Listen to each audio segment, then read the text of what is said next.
I should start by saying a big congratulations to all of us Nigerians. Today being the 1st of October 2024, it marks Nigeria's 64 years independent anniversary. It has been a long journey. Nigeria has come a long way. People who are of my age has witnessed a lot of progression from the time when you hardly see a car going by your road to the time when you, in a day you will see thousands of them moving about. People of my age have witnessed when it was very difficult to get education in this country, to see schools. Now schools are everywhere, from private to public institutions. People of my age have witnessed when the wealthy individuals in the society are counted by the hand, by the fingers of the hand. You can count the number of people who are wealthy in your own communities. Now, you cannot. There are so many millionaires and billionaires all over Nigeria.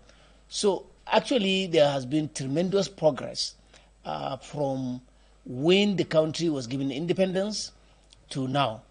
Part of the progress, and the most important one, is stability.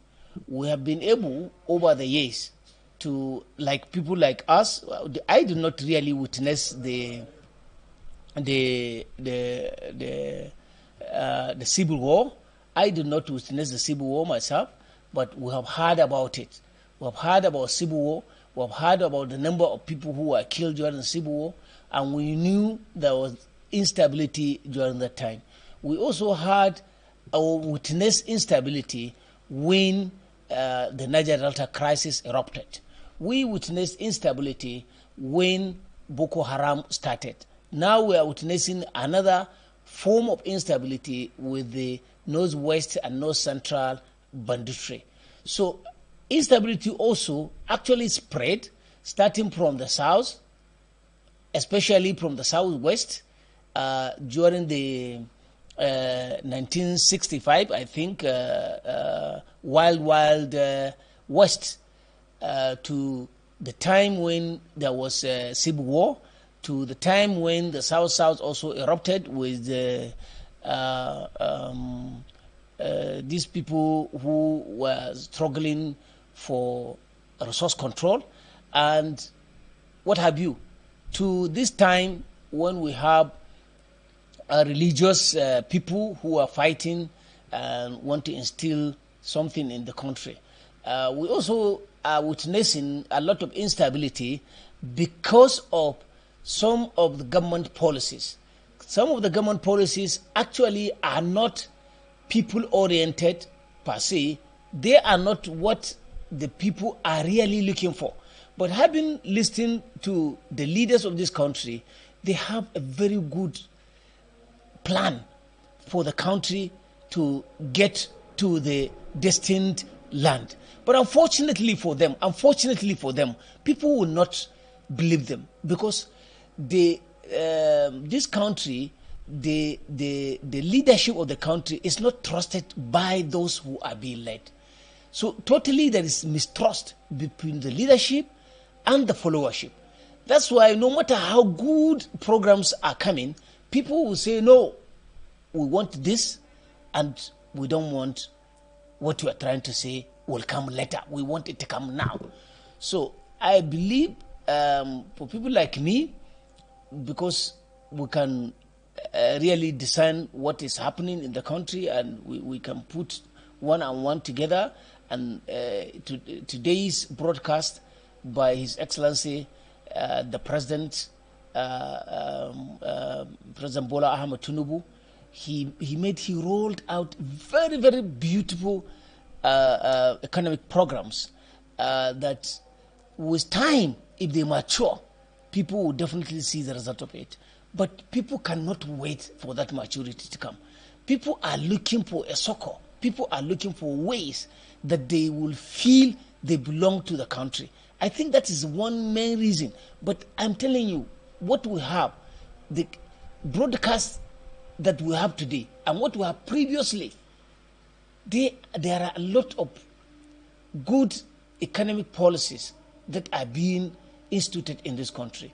And one other thing that I heard today was this young people's summit, that the youth are going to be involved in the governance of this country.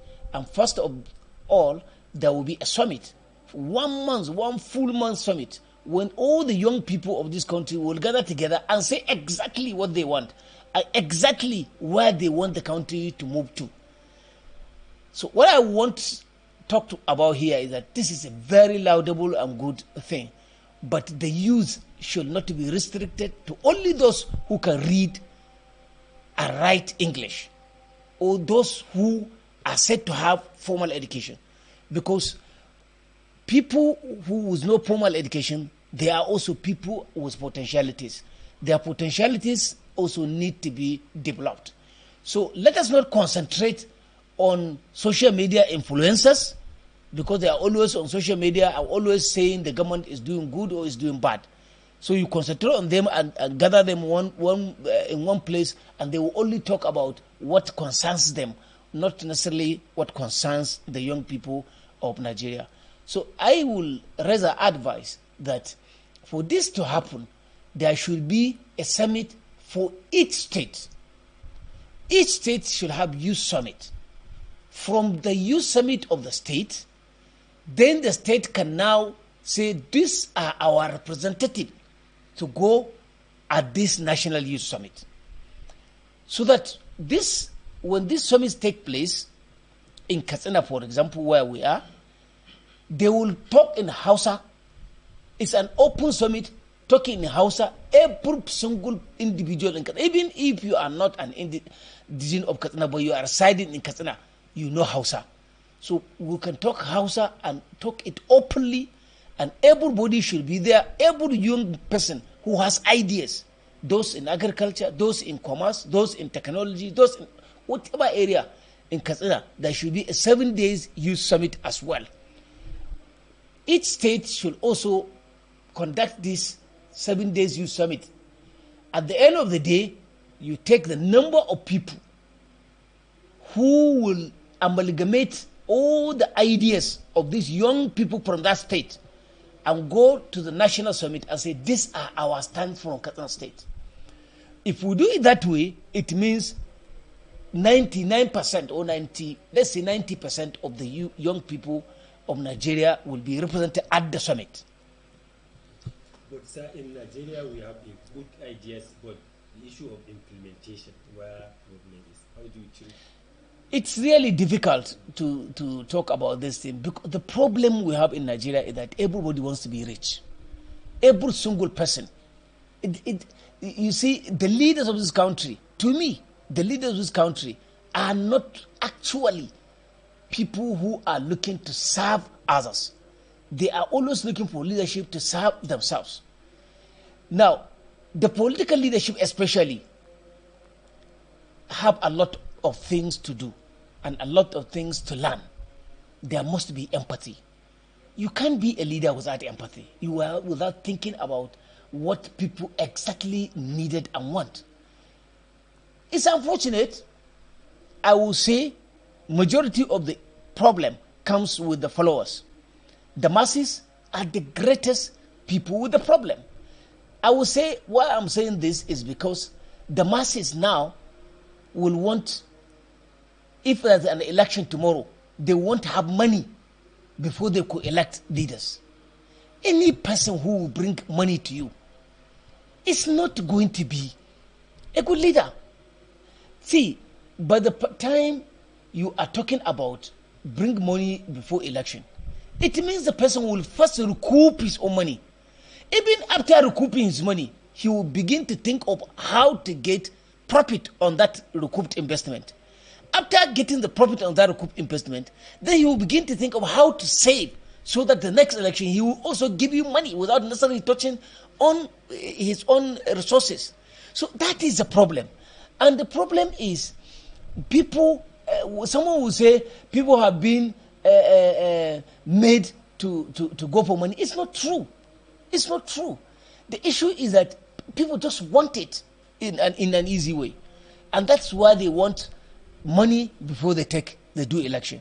But if you are not taking money, you know good people, everywhere you are in this country, you know good people. In your own place, you know who is good. In your own ungwa, in your own quarter where you are living, you know the good person. It's not the imam of your place. It's not the naib or the muazzim. They are not in some places, they are not the best of good people. You know the good people. You ask them to go and represent you. And at the end of the day, if you have good people representing you, without taking any money from them, they will definitely deliver. Unfortunately, what we have in this country now is that there are only two clear ways of making money. Two ways of making money. And all of these ways are dubious. One is if you have political office. If you have political office, you will acquire mass wealth, you will get it, you will do anything you want to do with money. The second, if you are a bandit, you kidnap people, they give you ransom. Especially in northern Nigeria. These are the only two ways now that makes people have money.